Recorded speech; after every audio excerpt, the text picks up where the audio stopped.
Hi, Misha here, and it is time to regale you once more about the Benelli M4 Super 90 shotgun, or rather the M1014, the 1014 or 1014 version.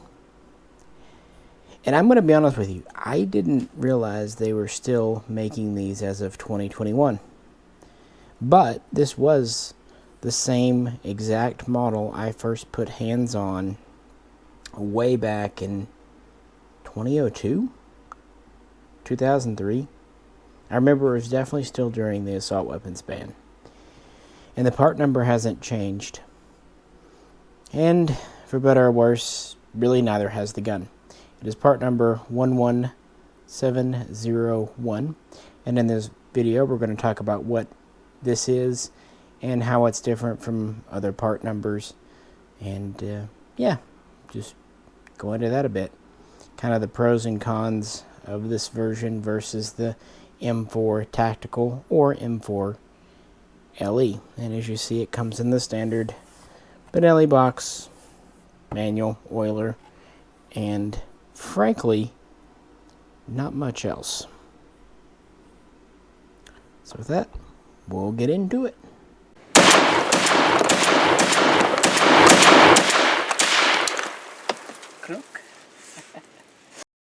And here's my M4 LE on top that I've had for a long time, and you've seen in many videos.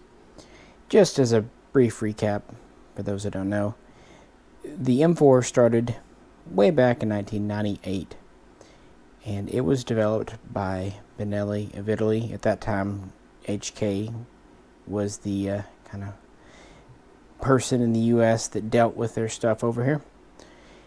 And the U.S. Marines really wanted a new shotgun, a semi-auto. And this was approved by Congress, but it needed to be a shotgun used by all branches, not just the Marines. So funding was approved, and the Marines were given the lead. The original specs were kind of handed down, generally speaking, by the Army, but the Marines would take lead and kind of set out criteria. First thing, needed to be semi-auto. Second, needed to fire standard 2 3/4 military double-aught buck. And it also needed to be able to fire slugs. They wanted it to be good for 40, 50 meters with double-aught buck and 100 meters or more with slugs. Okay, fair enough. Lengthwise, it needed to be under 42 inches, and it needed to be able to collapse down to around 36 inches. Weight, 8.5 pounds or less. Less was more, as light as they could make it, while still, being a service shotgun. And because we were getting into the 21st century, it needed to be able to have a standard US 1913 Picatinny rail and be able to be configured with nighttime deciding devices, other optical devices, flashlights, widgets, and wadgets, and everything else. And a few companies would kind of go for this, but Benelli would take their classic M1 and they would update it with the Argo gas system, which was a automatic regulating gas system, self-regulating system that had 2 pistons, which are under the handguard here. They did this because the inertia system they didn't think would handle well with weight changes. When you started adding sights, flashlights, side saddles, it does funky things to recoil operated guns, inertia guns. And so they added a gas system so that it would kind of be a little more flexible. Of course, this added weight, but they did their best to keep it simple because, again, Marines.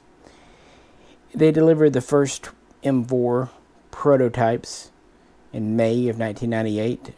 In August of 1998. The specification was out in May. So pretty quickly, there were 5 of them, and they would enter testing.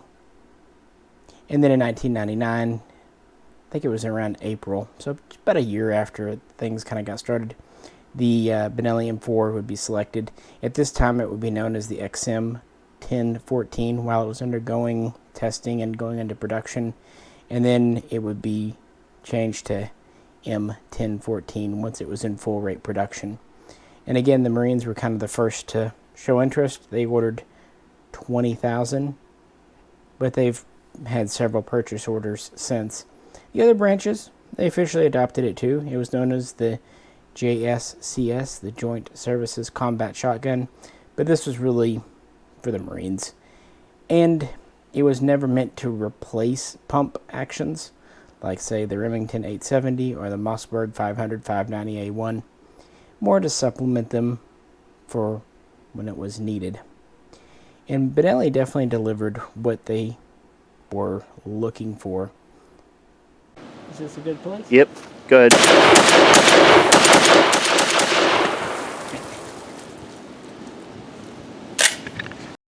And that's what our so-called limited edition or commemorative edition is here. It is marked 1014 on the receiver. Interestingly, some military guns are marked M1014. Others, people report, are actually still marked M4. And they are all still made in Italy under contract. The basic model here has an 18.5-inch barrel. It is cold hammer forged and has a chrome lined bore. The military version has a fixed modified cylinder bore because, well, the military doesn't really need to change out chokes. It had a 7+1 capacity magazine tube. And it has an overall length of about 40 inches with the stock extended. With the stock collapsed in, it's down to about 36 inches. And of course, Benelli does offer a 14-inch entry version that would further get that length down to 32 inches. So we have some options there. Of course, it is a semi-automatic. It can handle 2 3/4, also a 3-inch Magnum. Has pretty standard Benelli controls. Latches, releases, adjustable ghost ring sights, a more or less standard pick rail on top, an elevated and protected front sight. Night sights are optional, although I don't think they're standard for the military version. It should be pointed out that the receiver is alloy. Of course, the barrel is steel, and this is hardcore anodized. This is phosphated, parkerized. Of course, we have a rubber pistol grip. We have a rubber butt plate on the stock. We have a cheek riser on the stock. And the handguard is plastic and sectional, so you can easily get to clean this thing. In fact, you can really take the whole thing apart. The only tool you might need is for the fire control group release, and that tool is usually a bullet tip. A 223 round, incidentally, works great. Benelli M4. The biggest problem with me shooting this is just trying to figure out how to chamber it for the first time. Every time. I always have to think about it. I figured it out.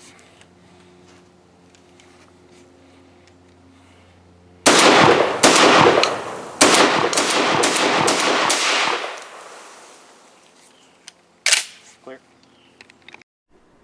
So how do these differ? Well, the M4 LE has a 2-piece 7+1 tube. You can also get a single-piece 7+1 tube for an M4. However, the 2-piece is really good to have because if you ever want to SBS it, short barrel shotgun, you need the removable front piece so you can put on the 14-inch barrel. Just, a little fun fact there. But you can do the single piece if you want. It just has standard markings. And it has the 3-position adjustable stock. Initially, when these were built, it was a 2-position, but they added an intermediate many moons ago. And this is actually a receiver extension, not unlike on an AR-15 or an FAL, really. So, what about the M1014? Well, you already saw that it was marked M1014 on that other side. On this side, it has an American flag. Do the military ones have it? No, they do not. From the very beginning, I thought that was a little dorky, not gonna lie, because it is there. On the other hand, it does seem to be engraved, not laser etched, so... Now, some sources say that this has a heavy barrel, and the standard version does not. I haven't observed this. If there's a difference, it's minor. Now, one thing to point out, this is an 18.5-inch barrel, as is this one. Both are chrome lined. This has the fixed choke.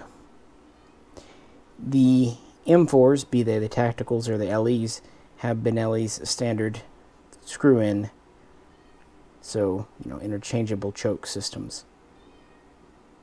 Probably more practical on the M4, but if you want to go military, having a fixed choke is it.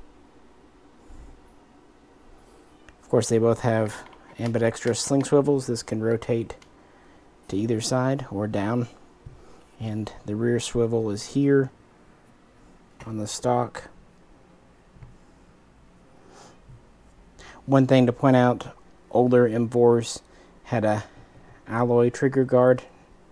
Newer ones for the past many moons have had polymer ones, and the polymers is more than plenty thick.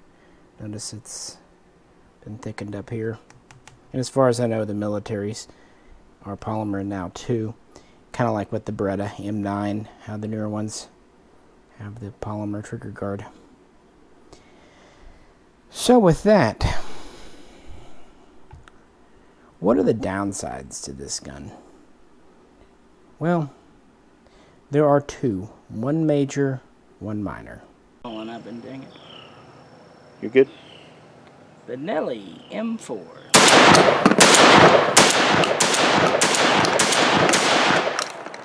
Held open. A little different than those pistols. Yeah. The minor one, and the one that's easily corrected, as with many of the M4 tacticals, this comes in with a fake front section. The tube actually ends here. This section has these crimps so that shells can't go in and it can't be modified. But on the other hand, they needed a spacer here because you see how the barrel attaches. If they didn't have that, well, they'd have to move the collar back here. Probably something they didn't feel like doing. This is where they can use the same barrels. What's nice is this section simply unscrews when you take off the end cap here. If I can do it one-handed. Apparently not. Oh well. This, when you take your barrel off, can just screw off. So, a +2 is very easy to add. So it goes from 5+1 here to 7+1. It should be noted that's 2 3/4 with 3-inch magnums. That is 4+1 or 6+1.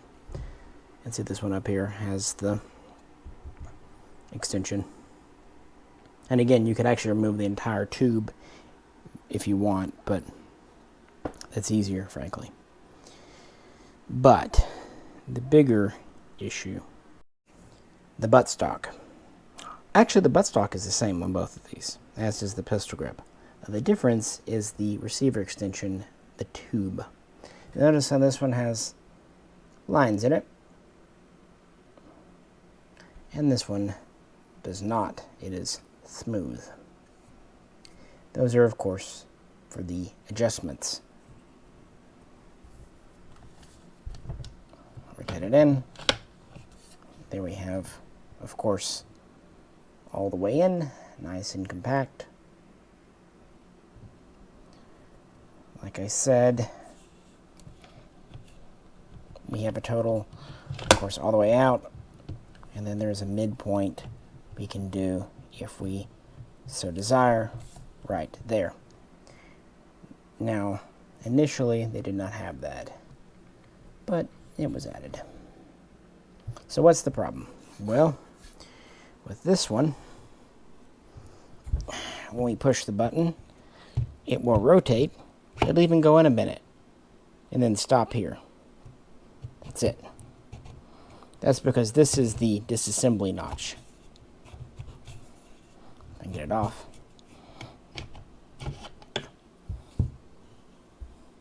Here is our end. No latches except fully in the back. Even though, like I said, it is a standard buttstock. And here the tube is from the other side. And here's the tube off of my old gun. You can see how this is quite a bit different. Yeah. So what's the problem?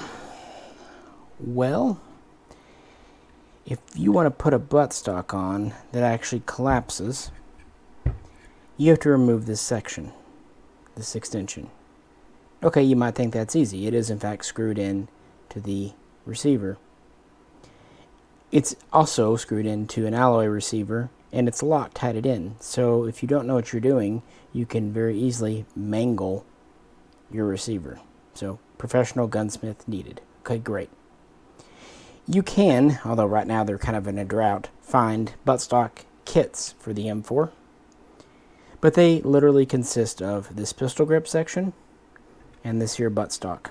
They presume you already have this tube.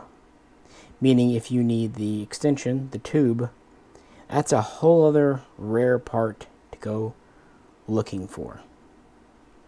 So why do they assume that? Well, the truth is, when you see those M4 Tacticals with the fixed pistol grip buttstock out there, chances are, very good chances are, that the tube inside that stock, because they all need a tube for the bolt to recoil in, is this style. They use the 2 and now 3 position extension. So if you want to put an adjustable stock on a standard M4 Tactical, all you have to do, remember this button or pin here, if you look at the flip side, you'll notice it has a small divot. Pop that out, your trigger group falls out the bottom, and then you just spin your buttstock off, the pistol grip off here. It literally just unscrews by hand. Then you have your tube exposed, again on the regular Tactical. You screw your pistol grip down where the stock came off in here, and you slide your new collapsible stock onto your ready tube. But again, if you get the 1014 edition, Commemorative Special Edition, you cannot do that. Now, during the assault weapons ban, when these were first released, that made sense. Shotguns were not allowed to have a capacity over 5 rounds, and they were not allowed to have folding and or collapsible buttstocks. Benelli M4, one more time.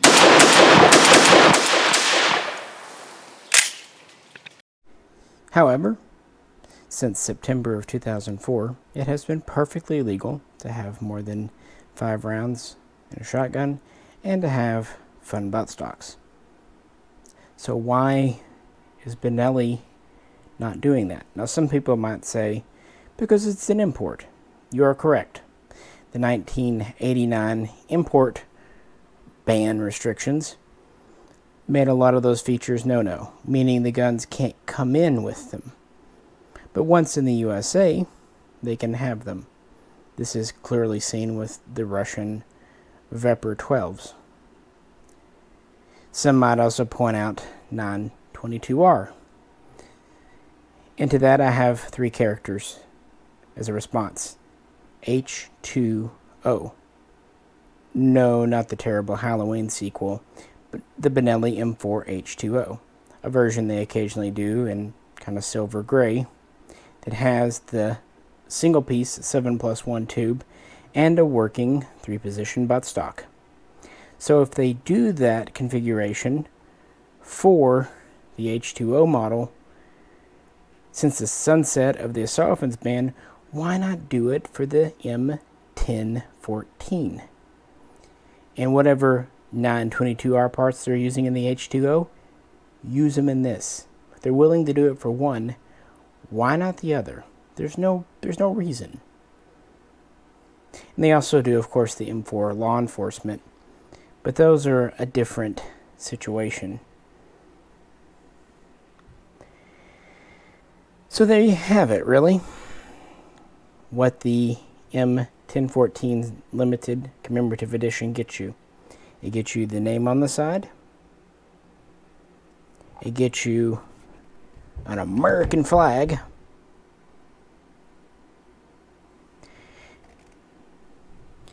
And it does get you the correct buttstock. This is a military buttstock. It's just not on a military tube, and changing it out, finding the right part, is harder than you might think.